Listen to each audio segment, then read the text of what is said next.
দাউ দাউ করে আগুন জ্বলছে চিত্রনায়ক আরিফিন শুভর পায়ে। নেভানোর চেষ্টা করে ব্যর্থ হয়ে ভারসাম্য হারিয়ে মাটিতে লুটিয়ে পড়েন তিনি। না, এ কোনো সিনেমার দৃশ্য নয়, বাস্তবেই এই দুর্ঘটনার শিকার হয়েছেন এই চিত্রনায়ক। চলচ্চিত্রে চরিত্র ফুটিয়ে তুলতে তারকাদের অনেক সময়ই ঝুঁকি নিয়ে কাজ করতে হয়। ঠিক এমনই এক অ্যাকশন দৃশ্যের শুটিং করতে গিয়ে আগুনে দগ্ধ হয়েছেন এই চিত্রনায়ক। দুর্ঘটনাটি ঘটে ঢাকার বাইরে মালিক ছবির শুটিংয়ে। পরিকল্পনা ছিল তার শরীরের নিচের অংশে সামান্য আগুন ছুঁয়ে যাবে এবং তিনি অভিনয়ের মাধ্যমে দৃশ্যটিকে বাস্তবসম্মতভাবে ফুটিয়ে তুলবেন।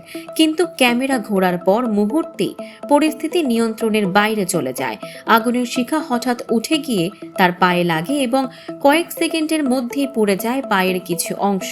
শুটিং ইউনিট সূত্রে জানা যায়, দুর্ঘটনার পর প্রথমে নিজেই আগুন নেভানোর চেষ্টা করেন শুভ। প্রচণ্ড তাপেও হাল ছাড়েননি। তবে আগুন না থামায় ভারসাম্য হারিয়ে মাটিতে লুটিয়ে পড়েন তিনি। তখন ছুটে এসে ইউনিট সদস্যরা আগুন নিভিয়ে ফেললেও ততক্ষণে তার পা দগ্ধ হয়ে যায়। ঘটনার পরপরই শুটিং বন্ধ করতে চেয়েছিলেন পরিচালক ও প্রযোজক সাইফ চন্দন, কিন্তু শুভ প্রাথমিক চিকিৎসা নিয়েই আবারও ক্যামেরার সামনে দাঁড়িয়ে যান এবং শুটিং শেষ না করে ফিরতে চাননি।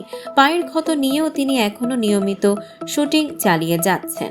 এই ঘটনা নিয়ে পরিচালক আনুষ্ঠানিকভাবে বেশি মন্তব্য না করলেও জানান, সব সতর্কতা ছিল, তবুও অনাকাঙ্ক্ষিত এই দুর্ঘটনা ঘটে গেছে।